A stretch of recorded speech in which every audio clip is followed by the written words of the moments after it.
Hello, everybody. Today on Navigating the Jungle of Business podcast, we're joined by Ashley Schaer, a faculty member at the Barr Business School and an accomplished ICF-Certified Executive Coach, accredited small business consultant, and a co-author in an Amazon #1 international bestseller series. Ashley brings a wealth of experience from her decade-long leadership at the City of Portland, where she developed deep expertise in business operations and analytics. She is now a fractional COO, working with small business owners to overcome challenges in people management and processes, all while enhancing profitability and personal satisfaction. Having successfully founded, scaled, and sold 2 businesses, Ashley has a unique perspective on leadership development, team dynamics, and communication. We're excited to dive into the practical strategies she shares in her series of masterclasses covering topics like leadership habits, strategic planning, and building high-performance cultures. So, Ashley, are you ready to go? I am ready. I'm excited to be here, Frumi. Thank you so much. Okay, so we're going to cover questions based on the masterclasses that you share in the Barr Business School. So the first one is leadership disciplines, behaviors, and habits. So in this first masterclass, you mentioned the power of small changes in leadership habits. What's one discipline or habit that you've seen make a difference in a leader's effectiveness? It's an interesting question because I think the theme on answering that question are some of those internal dialogues that we have. And so while the internal dialogue that we have might be unique to each individual, just the idea of how we're perceiving things and how we're talking to ourselves and those kinds of things really shift how we approach our employees and our stakeholders and all of the other people we work with in leadership. So I would say one of the biggest outcomes of that part of the class is being able to recognize when you're being too hard on yourself, when you're being a perfectionist. Does everything need your A game? And really diving into your own perceptions and your own behaviors to identify that one thing that would have the biggest outcome on your success if you focused on it over the course of this series. I love that answer. Okay, next up, the power of perception. You emphasize reframing beliefs to enhance leadership. Could you share an example of how changing a perception can unlock a leader's potential? Yes, I'm going to use one of the metaphors that I use in my class because I just love it so much. You can perceive a bunny rabbit as a cuddly pet, as a vermin that eats your vegetable garden, as potentially food. All of those perspectives are true depending on how you're viewing that bunny rabbit, but it changes the way that you approach that bunny rabbit. If you view it as a cuddly pet, you're going to approach it as a cuddly pet. If you view it as a threat to your garden, you will approach it as a threat to your garden. So the question then becomes, what perspective will get you to perceive the situation in a way that you can act on it to have, again, the biggest success? And the successful outcome that you're looking for when addressing whatever your bunny rabbit is. I love bunny rabbits personally. For me, they're my pets, but I've had a garden before and I could understand that too. I can too. So the next one is communicate simply and powerfully. What are some of the common pitfalls leaders face in communication, and how can they overcome them to communicate more effectively? I would say the most common pitfall in communication is not having the tools to adjust your communication. Leaders tend to approach every challenge with their natural communication style. So if you're a direct communicator and you like to talk about the bottom line and you're task oriented, chances are every time you go to approach something, you're approaching it task-oriented as a direct communicator. But sometimes maybe we need to do something like influence somebody. And to do that, we really want to start telling some stories. And maybe we're a little bit more people-oriented. And so for me, it's not so much about harnessing that strength of yours. It's about identifying what other tools in the toolbox of communication can you start to leverage and practice so that you become a more well-rounded communicator to identify the strategy of communication that, again, is going to get you the best successful outcome for the scenario that you're trying to communicate in. I've never been in a company where communication wasn't an issue in some way, like some difficult conversation somebody should be having with somebody else, etc. So I love that particular class. That's fantastic. So, what about engaging and mobilizing employees? In today's dynamic workplace, what are some key strategies leaders can use to truly engage and motivate their teams? That is another interesting question because all of this, you can't find a one size fits all approach. And I'll give you an example. For me, when I want to be recognized for an achievement, I don't mind the public recognition. If you want to send an email out to the entire team saying, hey, we're really excited that Ashley was able to achieve this, I would not be embarrassed at all. It might motivate me. But if I ask my husband if I wanted to do something like that and I sent an email out, oh boy, would he be embarrassed. He would prefer a little handwritten thank you note and kind of slide it under the desk with maybe a little coffee card because he doesn't like that public recognition. So the question that you'll want to ask yourself when answering the question of how do you motivate employees is, how do they want to be motivated? Some folks want to be motivated with public recognition. Some folks want to be motivated with a little thank you on the side, a little more personal touch. Some folks are motivated by learning, and some folks want to learn just to learn more, while other folks want to learn something just so they can apply it, and that's about as far as they want to go with that. So how are you going to leverage what motivates them to get them engaged? You really have to ask them, what motivates you? And part of this class is figuring out, how do you ask those questions? How do you gain that information? Because it's very challenging, especially the managing up. It's very challenging to go to your manager and say, hey, what motivates you? Sometimes we have to find these things out through their behaviors and through their approaches to solving challenges and problems. And so there are a few tricks of the trade in identifying behaviors that lead to what might motivate them. So, Ashley, can I share with the BBS team after this just how fantastic you are? Oh, absolutely. In fact, I will write that email for you. I love that. And you mentioned managing up. So, why is the relationship between a leader and their manager so crucial? And what advice do you give for improving that dynamic? There is a lot, I'll say it this way. Everyone reports to someone. Even if you're the CEO of a company, you might be reporting to a board, or you're reporting to some other entity that is saying, hey, how are you doing on all of these other areas? And so essentially, you're reporting to somebody. The question becomes, who are you reporting to? Why are you reporting to them? What is their interest? And how are you going to communicate in a way that they can perceive? And so it's really challenging as a middle manager because you're having to do this both ways. How do I communicate to my employees to get them to achieve? How do I communicate to my board or my manager to get their buy-in, to be able to implement something I want? All of these things take different strategies. Who is on your board? What motivates them? If you're trying to gain stakeholder buy-in, then you're looking at things like, who agrees with me the most?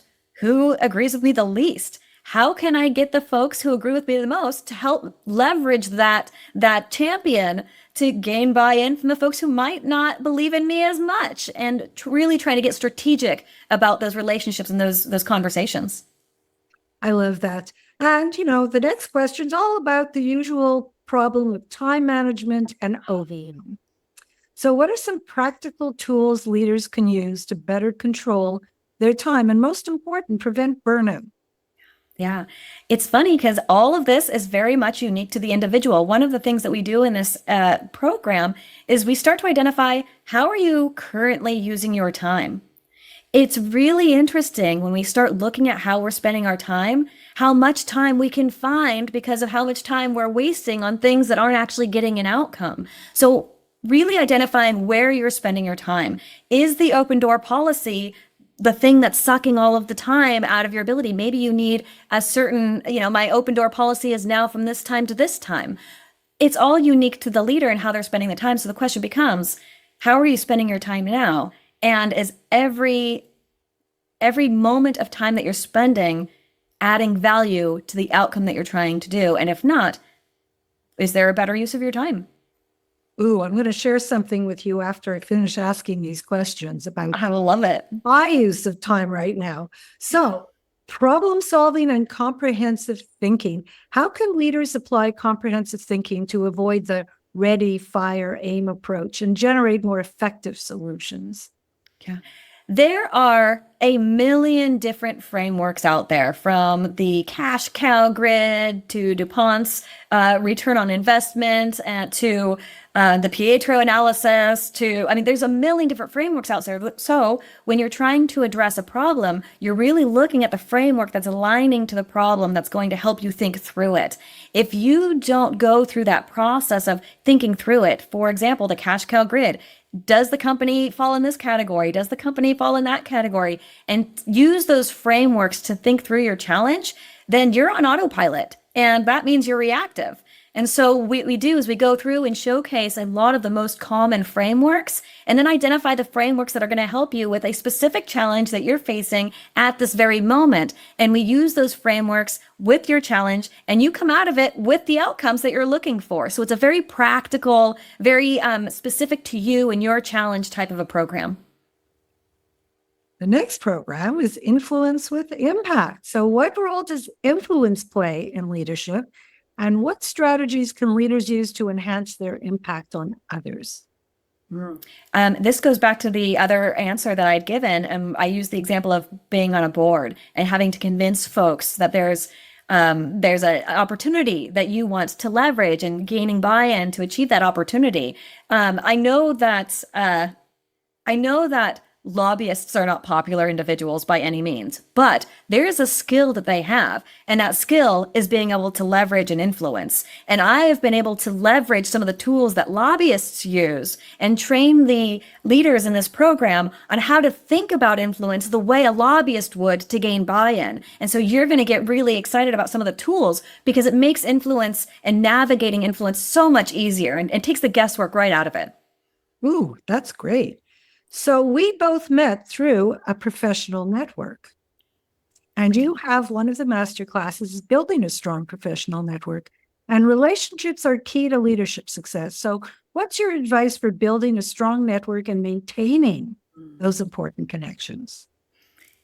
I like to look at my network from different angles. There are so many different people that we network with. They're not just peers, and they're not just other opportunities. And not only that, but each one of those relationships have a different dynamic. You're going to come out of that with people who are mentors. You're going to come out of it with people who are supporters. You're going to come at it with people who might be antagonists. And you really want to be able to identify, what type of relationship am I looking for with each individual that I'm looking to build a relationship with?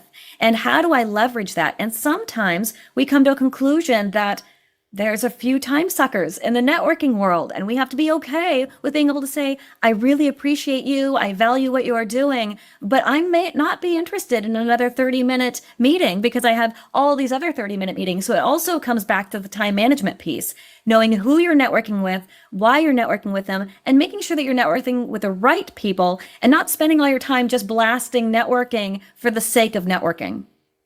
Yeah, that could get old real quick. You can definitely fill up your calendar with a lot of networking events if you allow yourself, that's for sure. So in your experience, what are the core elements needed to build a high performance culture?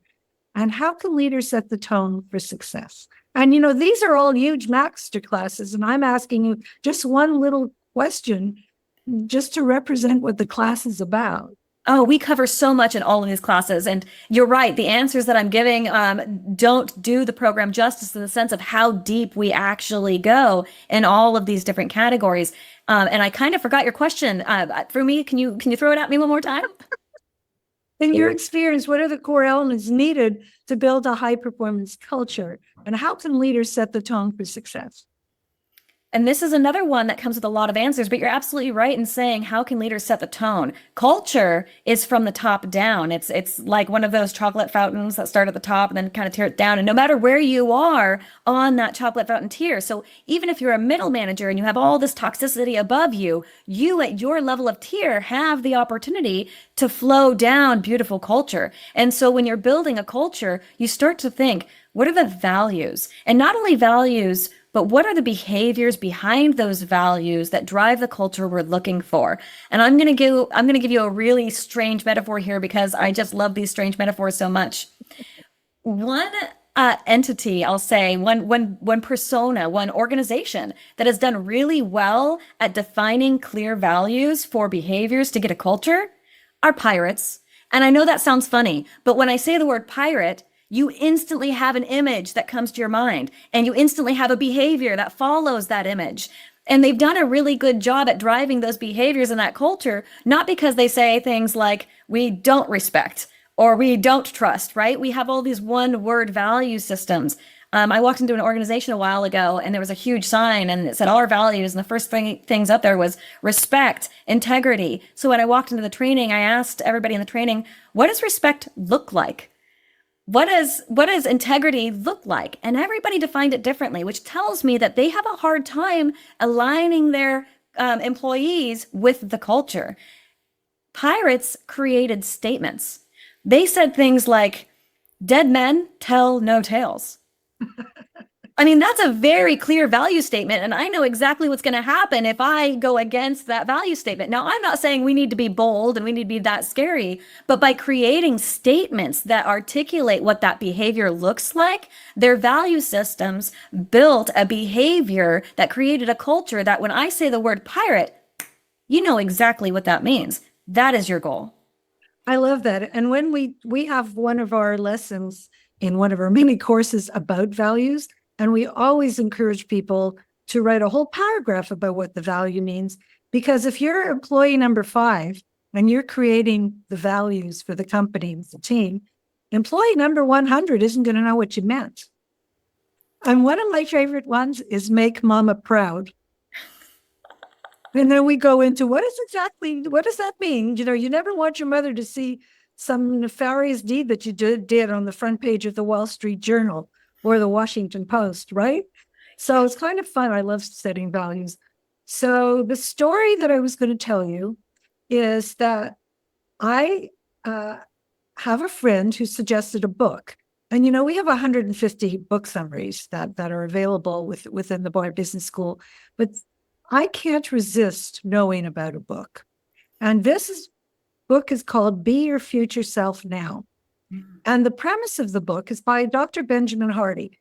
The premise of the book is that our present is usually governed by our past. This is how we got here. This is how we operate in the present. This is the lens through which we look at life through our past experiences. But what if instead we created our future self? And we've all done those exercises where our future self writes us a letter, but this is more than that. This is what is our future self doing? What is the future self, for example, of the Barr Business School? So I created a project called Making the Impossible Possible. So our goal is to enroll people in 5 million courses in 3 years. And everything we're thinking about is how do we reverse engineer that? And so we're looking to add 10,000 students by the end of the year. Now, maybe that's impossible. My chief of staff said, oh, that means we have to enroll like 150 students a day.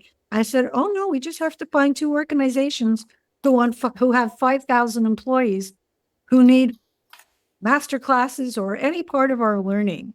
So that's what we're working on. Now, what I love about that is the starting with the outcome you're looking for. So you're painting this, what do you want it to look like? Instead of where are we and where do we want to take it? What do we want it to look like? Right. And then reverse engineering it. That's beautiful. Let's start with the outcome and work our way there. Otherwise, who knows where we're going to go when we're not sure where we're navigating. I have a little help from ChatGPT. And so I actually wrote my family that I finally found my soulmate. And unfortunately, my soulmate is a robot. Well, you know, I think that there's something to that. Being able to always be there for you and answers any questions you want. And if you don't like the answer, you can say, hey, I don't like that answer. And it will give you a new answer without being offended. I definitely can see the relationship building opportunity there. I love that. Okay, Ashley. So tell our viewers or our listeners, however they're doing this, where they can find you as a chief or as a fractional chief operating officer. How would they connect with you? Sure, they can always visit me online at www.ashleyschaer.com. And I'm going to spell that. That's Schaer, Schaer. You can look me up on LinkedIn, again, Ashley Schaer. And you can type Ashley Schaer in Google, and I'll probably pop up somewhere there too. So as long as you know the name, then you can find me. And you can also find me at barbusinessschool.com. And I highly recommend you check that out. And not only that, but we have a metaverse, and you have your own office in the metaverse. I do. I went and checked it out, but boy, I'm going to have to have meetings in there.